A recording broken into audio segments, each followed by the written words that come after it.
জীবনে যদি কোনো ভালোবাসার মানুষ থেকে থাকে, সাপোর্ট দেওয়ার মানুষ থেকে থাকে, এই মা হারামি যার দুষ্টুমিতে অনেকেই হয়তো বিনোদন পেয়ে থাকেন, তবে একটি শিশুর জীবনে মায়ের স্থান অপূরণীয়। যখন একটি মেয়ে তার মাকে হারায় তখন তার জীবনে এক বিশাল শূন্যতা তৈরি হয়, যা পূরণ করা কখনোই সম্ভব না। তবে মেয়েটির বাবা তাকে এত যত্নে আগলে রেখেছে তা দেখে মনে হবে তারা খুব আনন্দেই আছে। কিন্তু সত্যি কি তাই? কি হয়েছিল তার মায়ের? বেঁচে আছে নাকি ছেড়ে চলে গেছে, সে বিষয়ে জানাবো আজ আপনাদেরকে। ভিডিওটি শেষ পর্যন্ত দেখতে থাকুন।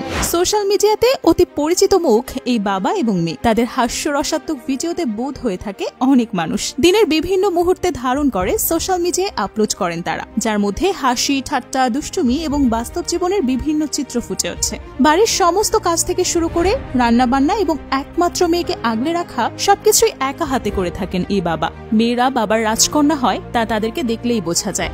বাবা এবং মেয়ের সম্পর্ক পৃথিবীর অন্যতম সুন্দর এবং গভীরতম সম্পর্কগুলোর মধ্যে একটি। এই বন্ধন শুধু স্নেহ, ভালোবাসা আর শ্রদ্ধার মধ্যেই সীমাবদ্ধ নয়, বরং এর মধ্যে থাকে এক অনন্য নির্ভরতা, আস্থা এবং পারিপার্শ্বিক বোঝাপড়া। এই ফুটফুটে সুন্দর মেয়েটির নাম মাওয়া এবং তার বাবার নাম আপন ইসলাম রাব্বি। প্রায় সময় ফানি কন্টেন্টে নিজেদেরকে উপস্থাপন করে থাকেন, তবে হাসি ঠাট্টার ভেতরে চাপা পড়ে আছে এক বুক ফাটা কষ্টের কাহিনী।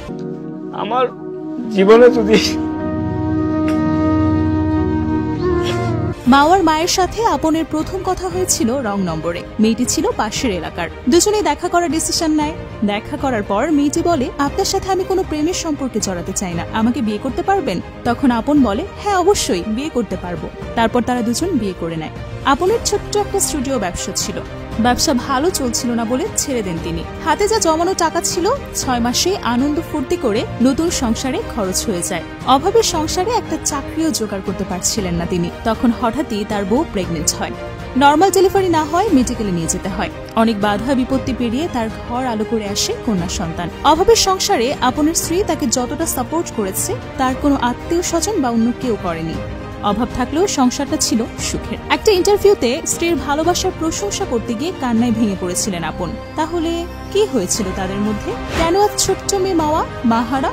অনেকেই হয়তো ভাবছেন মেয়েটির মা পৃথিবী ছেড়ে চলে গেছে, কিন্তু সে বিষয়ে একটা ভিডিও আপলোড করেছে আপন, যেখানে তিনি বলেছেন তার স্ত্রী গুরুতর অসুস্থ তবে বেঁচে আছে, কিন্তু কোথায় আছে বা কি হয়েছে তা তিনি প্রকাশ করেননি। আপন কখনোই চাননি তার স্ত্রী ফেসবুক চালাক বা ক্যামেরার সামনে আসুক। তবে আপনের স্ত্রী ও মাওয়ার মায়ের এভাবে বেঁচে থাকা যেন না থাকার মতোই। আমার স্ত্রী আছেন আলহামদুলিল্লাহ, শুধু তিনি অসুস্থ, এমন অসুস্থ সে আমাদের সাথে থাকতেই পারে না।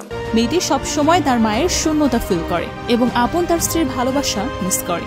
তবে এত কিছুর পরেও আপন হার মানেনি, কারণ তার একটি ফুটফুটে মেয়ে আছে, তাকে ভালো রাখতে হবে, তাকে মানুষের মতো মানুষ করতে হবে। আর তাই তো শত কষ্টের আড়ালে মেয়ের সাথে দিনের বেশিরভাগ সময় আনন্দে কাটানোর চেষ্টা করে, যাতে মেয়ের মনে কখনোই কষ্ট অনুভব না হয়। পুরুষ মানুষ তো এমনই হয়, বাড়ির সমস্ত কাজ থেকে শুরু করে রান্না বান্না, চাকরি, এমনকি মেয়েকে আনন্দে রাখার জন্য যা কিছু করা দরকার তাই করছেন তিনি। ভালো থাকুক পৃথিবীর সকল বাবা। তো বন্ধুরা, এই ছোট্ট কন্টেন্ট ক্রিয়েটরের মাওয়া এবং তার বাবার হাস্যরসাত্মক ভিডিওগুলো আপনাদের কাছে কেমন লাগে তা আমাদের অবশ্যই কমেন্টে জানিয়ে দিন, এবং এই ছোট্ট মেয়ে মাওয়ার মায়ের জন্য দোয়া করবেন যেন তিনি সুস্থ হয়ে ওঠেন। আজ এ পর্যন্তই, আবারও হাজির হব নতুন কোনো তথ্য নিয়ে। ততক্ষণ পর্যন্ত ভালো থাকুন, সুস্থ থাকুন এবং ভিডিওটি বেশি বেশি শেয়ার করে দিন।